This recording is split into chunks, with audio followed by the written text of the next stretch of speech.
There's a new threat out there. It's crypto. I'm so curious what was going through your mind when you heard Jamie Dimon's response. Because it is somewhat anonymous, not fully, and because you can move money instantaneously, and because it doesn't go through, as you mentioned, all these systems have built up over many years, know your customer, sanctions, OFAC, they can get bypass all of that. If I was the government, I'd close it down. Look, when Jamie Dimon and I are in exactly the same place, it's because we have a serious problem in this country. And that is a part of the financial system is being used by terrorists, by drug traffickers, by rogue nations in order to launder money, move money through the system and finance their illegal activities. But keep in mind on this one, it wasn't just Jamie Dimon. We had a long, long table with the CEOs of all of the largest banks in this country.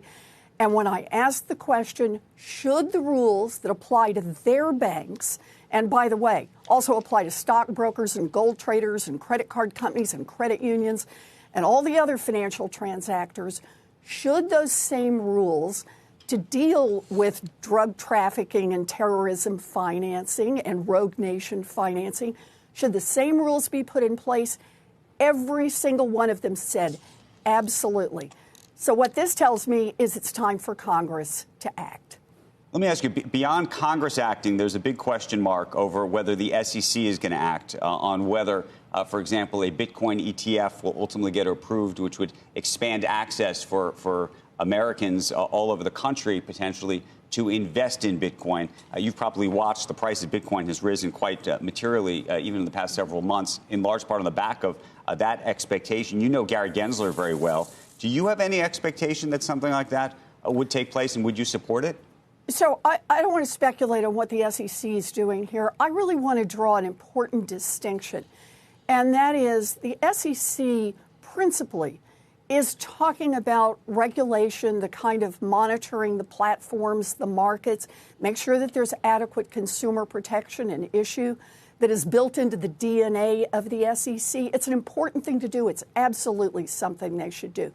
What I'm talking about is the law enforcement aspect of this. It's not over at the regulatory agencies. What I'm talking about is the part of the system that makes sure that banks are not being used for terrorist financing, for example. You know, we have something called the Bank Secrecy Act, which is how banks are required to monitor certain kinds of transactions that go through the system. It was written in the 1970s following 9/11. The law enforcement folks went back, looked at what had happened, figured out how the financing had made it through the system, and that's the last time that Congress updated the Bank Secrecy Act. What we need to do is we need to update it again because there's a new threat out there. It's crypto. Mr. Dimon, you've been CEO of JP Morgan for almost 2 decades.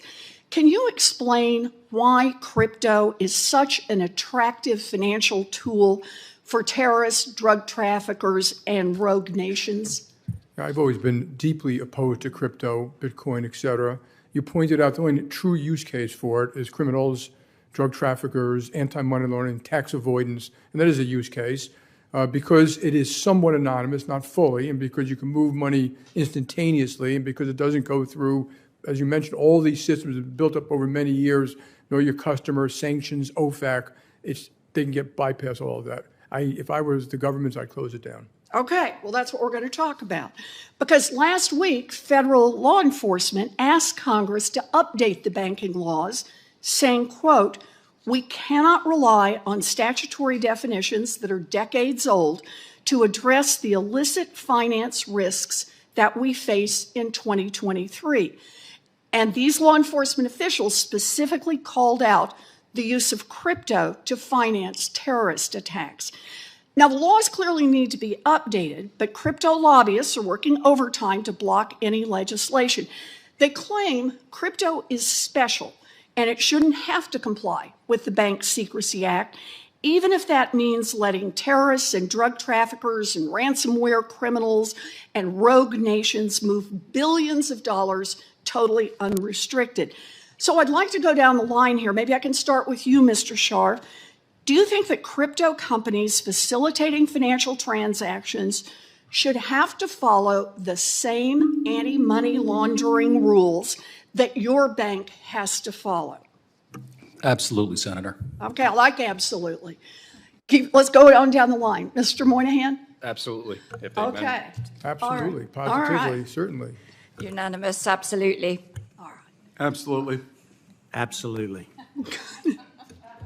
Absolutely. Absolutely. All right, it's the word of the day. You know, we've got a way to do this. Senator Marshall and I, along with 18 of our Senate colleagues, including Senator Cortez Masto, Senator Smith, Senator Fetterman, Senator Warnock, Senator Butler, who are here right now and on the Senate Banking Committee, have a bill that would do exactly what law enforcement asks. It would extend the anti-money laundering rules that banks follow so that crypto could not be used for financing terrorist attacks or North Korea's nuclear program. When it comes to banking policy, I am not usually holding hands with the CEOs of multi-billion-dollar banks. Think about that.